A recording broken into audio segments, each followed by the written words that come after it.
Super Bowl has gone too far, but big corporations still want to be in business with Russell Simmons.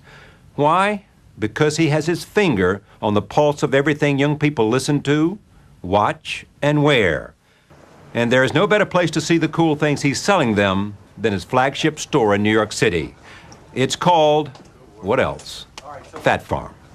Where does the name Phat Farm come from? Fat, cool. Fat means like cool, like deaf is cool, Right. you know, like that. So, And farm? farm is a place where you make cool things, right? You grow them. Cool clothes worn by more people than you would think. Who wears this stuff? All kinds of people. Look, I mean, we have all kinds of stuff. I mean, these cashmere pieces. Well, I mean, look at this. This is the, says it right there, doesn't it? Yeah, well, it says something. I don't say everything. Look at this. This says something too. This might be nice on you. Yeah. Says I kind of like this. What about this? This is the fastest selling suit in Macy's. Now, what's with the cap all the time in your fashion? I don't know. I never see you without a cap. How you, how you do? He's just sold Phat Farm for nearly $140 million, and the new owners still want him to run it. But that's only one part of his empire. He sells watches, books, not to mention a magazine.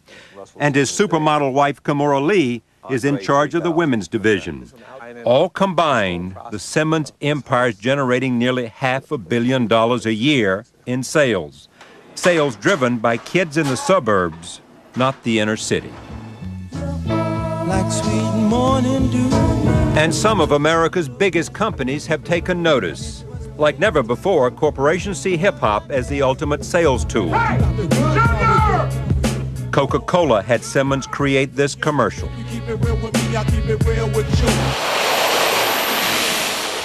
We caught up with Simmons on vacation on the exclusive Caribbean island of St. Bart's and asked him about his relationship with corporate America. When these guys from corporate America walk into a conference room and there is Russell, and he's got his hat on either straight or crooked, he's got his sweatsuit on, he's got some Phat Farm Can you see the logo, by the way, this shirt? Can you see it?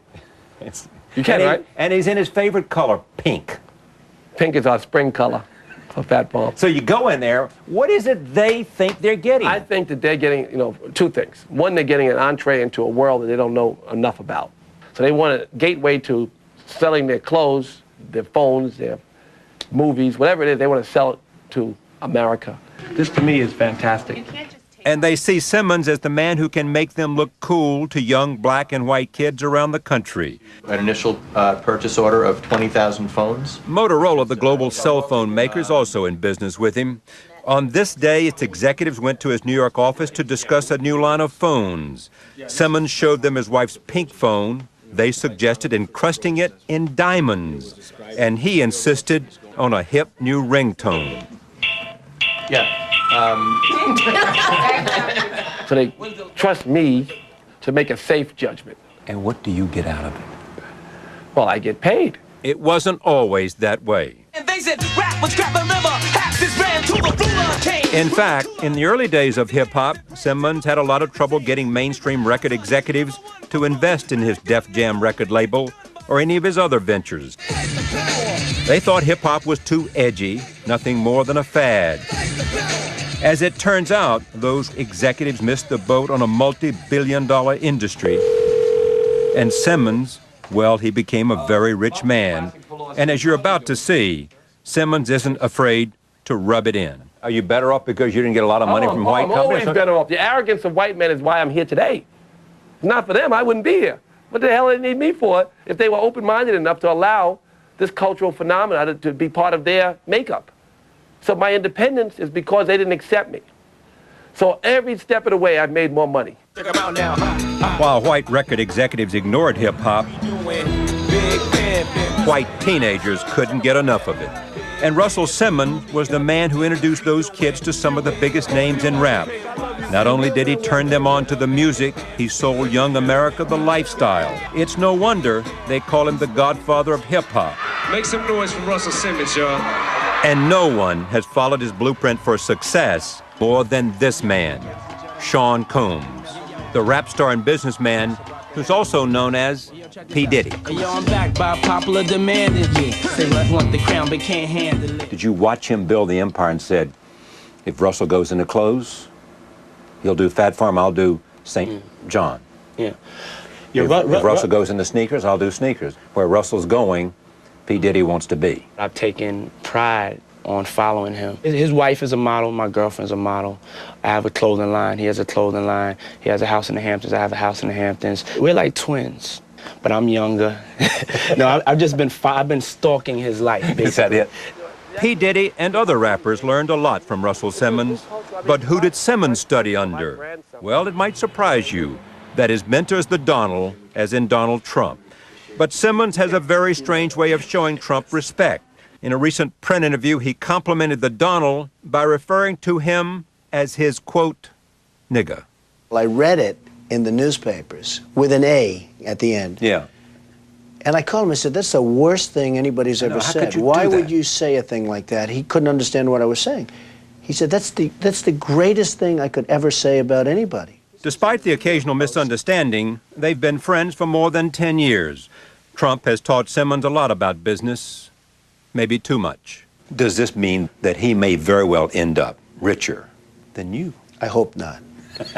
No, if Russell ended up more successful than me in 10 years, I would probably sue his ass off to get a piece of it. Someday, Simmons hopes to be the first hip-hop billionaire. His family vacations already take place in the playgrounds of the rich and famous. That's his wife, Kimora Lee, and his two daughters, Ming Lee and Aoki Lee. Kimora is also his business partner, which makes domestic life a little complicated. We saw them tease each other about who is more creative. I wouldn't say you were more creative than me. Oh, you're more creative than me? I just wouldn't say you were more creative at this moment. Are you too competitive? Me and Russell? Yes. Oh my God, so much. We are fiercely competitive. About what? For example, we made cell phones. We're the first celebrities ever to have our own phone. My pink phone that I designed, that I sold to the girls, it was sold out before it hit the stores. It was reordered before it hit the stores, and it was limited edition. So I want people to know that while his phone is greatly successful, mine is even more successful. So in that sense, we're competitive. What does this say to you? That I'm a bad bitch. Respectfully so. Attitude like that has always been a big part of hip-hop's appeal. But it also upsets a lot of people. Everything from this year's controversial halftime show at the Super Bowl to violent music like this song by rapper 50 Cent. We asked Simmons what he thought about these kinds of songs that are listened to by millions of young people every day. Is there a downside to rap in terms of the lyrics going too far? Well, if you're going to speak to all these other issues, you have to speak to that, I want to speak to that issue. It's very important. 50 Cent, his mother was killed when he was 8. She was a drug dealer. 50 Cent been shot a lot of times, 9 times, 1 time, and he didn't die. His poetry is his reality. You may not like the truth that's coming out of some of the mouths of young people, but those are people that you wouldn't hear from at all. So what is your position that you say, look, give them a blank check. Whatever they want to say is fine with us, and they may want to brutalize their women and worship a gun. They want to say that. Worship a gun. George Bush works about what? No, forget George Bush is not the issue there. No, the issue. Why are we talking about that? Why aren't we talking about the gangster government we have? Why are we talking about gangster rappers? They're imitating the gangster government. Oh, really? You want to point at the rappers. No, I don't. I just want to know what you think about them and whether you think everything is okay. The conditions of suffering that exist today in our impoverished communities are not acceptable. The reflection of those conditions are less concern to me, and I work every day about changing the conditions. To explain why he feels that way, Simmons and his rap star brother Run of Run DMC took us to Hollis, New York. When I grew up, this was the #1 heroin block. The black working-class neighborhood they grew up in and the source of some of Run DMC's lyrics. I would say stuff like you're biting on your life, you're cheating on your wife, you're walking around town like a hooligan with a knife, hanging on the ab, chilling with the crew, and everybody know what you've been through. In the late 70s, while the young entertainer was rapping, the young entrepreneur was selling drugs. It was a violent world, and it still is. There's a mural. There's a mural of Jam Master Jay who passed. Was he close to you?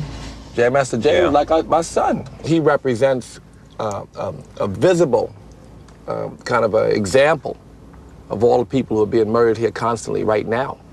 Next to the mural of rap DJ Jam Master Jay, there's an ongoing memorial to all the young men who still get gunned down on the streets of Hollis. You know, that's a lifestyle that we don't talk about. That's why we're so shocked when we hear these stories in these rap records. You know, Don't talk about it because? That's a truth that we're not interested in. We're not interested in fighting that kind of ignorance. That's my man, Russ. What's going on, man? You know me? And that's why Simmons says he's interested in helping people in neighborhoods like Hollis. His latest business venture is a prepaid debit card for Americans who have bad credit and not enough money to open up a bank account. This dramatically changed the lives of thousands of Americans. Simmons, ever the salesman, couldn't resist interrupting our interview to try to sign up a few new customers. This is called a rush card. If you call 866 rush card, you can get one. Mr. Simmons is a very good salesman, too. Well, I don't have to be a salesman. This sells itself. That salesmanship has carried the hustler from Hollis to the exclusive suburb of Saddle River, New Jersey. His 30,000 square foot mansion is one of the largest homes on the eastern seaboard. It is a fortune built by hip hop, a style of music that grew up in the ghetto and conquered the heartland. A style of music that Simmons believes will forever change the face of America. America, you know, they've always separated people because of race. They've been able to convince the niggas are coming. You know, the diversity that America has is so special. It's starting to really become a cool thing for young people. Not only because there's more mixes of people, but because people are more open-minded about each other. So I think in the future, America's got a great, great opportunity, and mostly because of hip-hop.